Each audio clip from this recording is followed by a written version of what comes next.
Vince Lennon will be on the sidelines all night at East Ridge, and those sidelines, Vince, I'm hearing, it's familiar ground for one East Ridge family, isn't it? You're certainly correct, Paul. You know, before I left the stadium, before I left the station coming over here to Raymond James Stadium, I thought I might get a little YouTube clip of Groundhog Day with Bill Murray and that recurring scene of hitting the alarm clock with the Sonny and Cher, I Got You Babe song. But you're right about this first family of football here in East Ridge. When it comes to moving the chains, there's only one family business that counts, and that's the Rossers. And that's enough for a Pioneers first down. Meaning Doug Rosser and the East Ridge Chain Gang are on the move again. For Doug, a longtime East Ridge teacher, coach, and sideline chain gang boss for 47 years, he's worked every Pioneer home game except one since 1968. Raymond James told me one time, he said, "Why don't you get you a crew?" I said, "That's what I'm going to do." And Doug didn't look far. My son-in-law, my son, my nephew, they all went to East Ridge too. They all graduated from East Ridge. Every one of them. I'm married into it about 28 years ago. You know, he keeps doing it and needs help. I'll be up here doing it with him. You know, I went to school here, played football, and my job's a clip man, keeping the clip where the ball is on the chain. So. And of course, Doug's son Greg, his understudy of a mere 32 years here in East Ridge. We're right there in the action, so, you know, it's like we're really on the field, but too old to be on the field. The Rossers say they've never had any real problems working the sideline, other than maybe an exuberant opposing coach. Are you stepping on his feet or something, or he's stepping on your feet? It's a good game. You know, their coaches get excited and everything. We understand that. And they worked all week to get there for that game, so. Doug says he has no intentions of relinquishing the down marker anytime soon, but admits he may consider that future play under review if and when he hits the 50-year mark. And if he hangs it up, he's not expecting the proverbial gold watch. Right now we get a bottle of water at halftime, so let's see what I get if I ever retire. Yeah, my goal is when he retires to take over and then beat his record.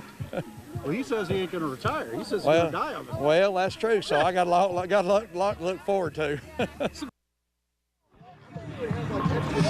Back here live, so the Rossers are ready, the referees are ready, the teams are getting ready. We're about 33 minutes to kick off, and we have your complete wrap-up a few ticks after 11 on Friday Night Football. We'll see you then. Till then, live here at Raymond James Stadium in East Ridge, Tennessee. Vince Lennon, Channel 3 Eyewitness Sports. Paul, back to you. Thanks so much, Vince. I absolutely loved that story. We'll have that online for you tonight as well. 1, 2, 3, push. He's excited about tonight. It's almost showtime for Murray County's Ben Holloway as his father Josh buckles down his son's chin strap. He's a walking, talking miracle right now. We're hoping that the Lord's blessings just continue. The fact that Ben is alive is a blessing in itself. Just 13 months ago, Ben's mom, Katie, began worrying about her son's bulging eye. She kept telling me over and over, we got to take him to the doctor. Something's wrong with his eye, that's not right. And when Dad finally relented, Ben's doctor moved fast. Within 2 minutes of seeing the pediatrician, he already had T.C. Thompson on the phone. The diagnosis? Dural arteriovenous fistula, a rare and catastrophic malformation of the arteries and veins in Ben's brain. It created a golf ball-sized gap at the base of his cranium that, left untreated, would likely prove fatal. Only one doctor in the country was willing to treat Ben with a rather unconventional method, a catheter from Ben's groin to his brainstem. Space-age platinum coils, the size of a human hair. He injected 29 feet of those into a 1-inch pocket on Ben's brain. The doctor, when we left New York last year, looked at us and said that he's going to live a normal life and get to be a normal child. But one that would never play football until tonight. In a choreographed student body right sweep, Ben takes the handoff and ran for daylight. And every time he fell, he just got back up again. Until he found dear old Dad in the end zone, and a joyous celebration ensues.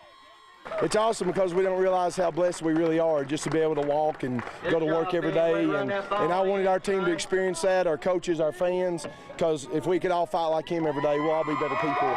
And we got to remember to always get back up when we fall down too. So I was glad that we got to share that moment with him and his family. So tell me about that run. You kept plugging, you fell down and you kept going for it, huh? Yes. The ball was so heavy that when I fell down, I dropped it. Giving Ben maybe a better understanding of Tom Brady's deflated ball controversy, while pumping up his hometown Indians with a healthy dose of inspiration.